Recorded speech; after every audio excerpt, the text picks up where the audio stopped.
4-5 दिन कबल की बात है कि दफ्तर में एक मोहतरमा का फ़ोन आया। हज के ख़ास शमारे पर बात करते हुए फरमाने लगी कि एक बात ने मुझे बहुत परेशान कर रखा है। हमारे इस्तफसार पर कहने लगी कि मेरी अक्सर दुआएं कबूल होती हैं, मगर एक दुआ अरसा दराज से मांग रही हूँ, रो रही हूँ मगर वो कबूल नहीं होती। मदीर साहब, रो रही हूँ मगर वो क्यों कबूल नहीं हो रही मदीर साहब? जब उसके बस में सब कुछ है तो वो आखिर कबूल क्यों नहीं करता? हमने वही जवाब दिया जो ऐसे मौका पर अमूमन दिया जाता है कि आपको क्या मालूम कि वो चीज़ जो आप मांग रही हैं वो आपके लिए बेहतर भी है कि नहीं। अल्लाह रब्बुल इज़्ज़त के इल्म में आपके लिए वो चीज़ दुनिया आखिरत के एतबार से ठीक नहीं होगी, इसलिए कबूल नहीं फरमा रहे।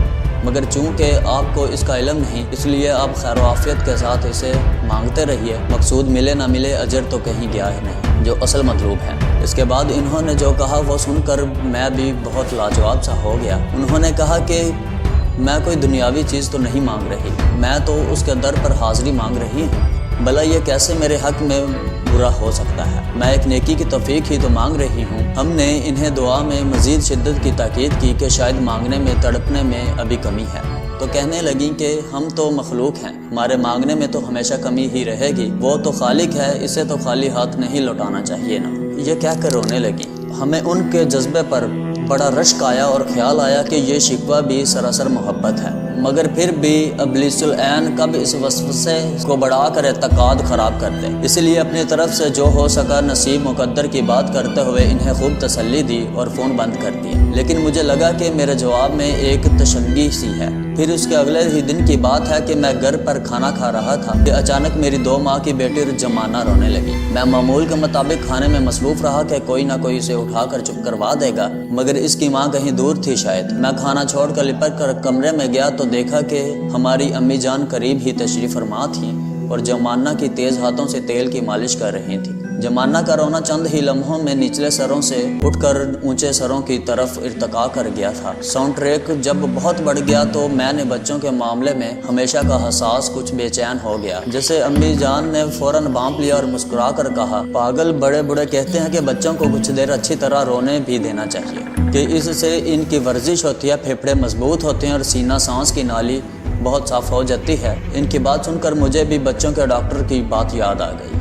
उन्होंने भी यही बात कही थी। मेरे दिमाग में एक धमाका सा हुआ और बेख्तियार इन खातून का शिकवा याद आ गया। सोचा कि ये जो लोग अल्लाह रब्बुल इज़्ज़त के सामने रो रो कर अपना मकसूद मांगते हैं, मगर फिर चंद ही दिनों में मायूस होकर शिकवा कर बैठते हैं कि हमारा रोना बिलकना बहुत बेकार है, वो तो हमारी सुनता ही नहीं, इसको नाउज़ुबिल्लाह हमारे रोने से क्या हासिल। तो वो बेचारे नहीं जानते कि इनके रोने की मालिक हकीकी को वाकई कोई ज़रूरत नहीं। ये रोना तो खुद रोने वाले की रूहानी सेहत के लिए ज़रूरी है, ये इसकी रूहानी वर्जिश है। मैंने सोचा कि वो खतून सुनती तो इन्हें बताता कि इस रोने से तो दरअसल आपकी रूहानी वर्जिश हो रही है, ताकि इस वर्जिश से आपकी रूह कसाफत साफ़ हो जाए, रूहानी फेफड़े मजबूत हो जाएं, इतने कि वो हरमीन की पकीज़ा फ़ज़ाएँ अपने अंदर जैसा कि हक़ है वैसे समा सकें। अल्लाह रब्बुल इज़्ज़त ने रोने में कुछ ऐसी तासीर रखी है कि चंद आंसू रूह कल्ब को फूल की तरह हल्का कर देते हैं। रोना इंसान के बदन को ही नहीं, रूह को भी बहुत सेहतमंद, हल्का और सरशार कर देता है। जिस्मानी तौर पर ऐसे के बड़े बड़े गम जो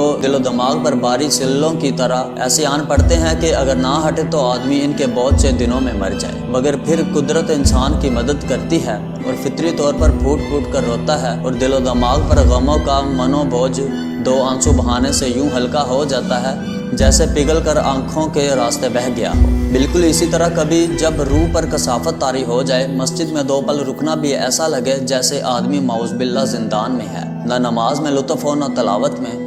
दुआ के लिए हाथ उठाना पहाड़ उठाने के मुतरादिफ लगने लगे तो समझ लीजिए इस वक्त आपको खालिक़े कायनात के सामने बिलक बिलक कर रोने की ज़रूरत है। यह नदामत के आंसू ही रूह पर चढ़ा गुनाहों का मैल धोकर इसे बिल्कुल हल्का फुल्का करेंगे। मुख्तसर ये रोना ही है जो इंसान की मादियत और रूहानियत के करीब कर देता है। जैसे बच्चे जब इस दुनिया में आते हैं तो रोते चीखते आते हैं, जो एक नॉर्मल बात है। जो बच्चा मगर पैदा होकर रोए नहीं तो ये बड़े ख़तरे की बात समझी जाती है। तब नन्ही सी जान को रुलाने के लिए नर्स और लेडी डॉक्टर इसे हल्के हल्के हाथों से थप्पड़ भी मारती हैं कि बच्चा रोए तो ही इस दुनिया में पहली सांस लेगा। फिर इन थप्पड़ों की ज़रब से बच्चा चीख चीख कर रोता है और डॉक्टरों से ज़्यादा खुशी से फूली माँ होती है। बिल्कुल इसी तरह बंदा جب اپنے اعمال کی وجہ سے اپنی روح کو بیمار کر بیٹھتا ہے تو گویا اس کی روح جتنی فضا میں سانس لینے کی حقدار نہیں رہتی۔ پھر اللہ کا فضل ہوتا ہے، بندے کو ہلکے ہلکے تھپڑ لگائے جاتے ہیں، بندہ ان تھپڑوں سے گھبرا کر رجوع کرتا ہے، اللہ کے سامنے ندامت کے آنسو بہاتا ہے۔ یوں اس کی روحانی ورزش ہوتی ہے جس سے روح صحت مند ہو کر جنت کی فضا میں سانس لینے کی حقدار بنتی ہے، اور اللہ تعالیٰ اسے دیکھ دیکھ کر بہت خوش ہوتے ہیں، ویسے ہی جیسے نوزائیدہ بچے کو روتا دیکھ کر ماں خوش ہوتی ہے۔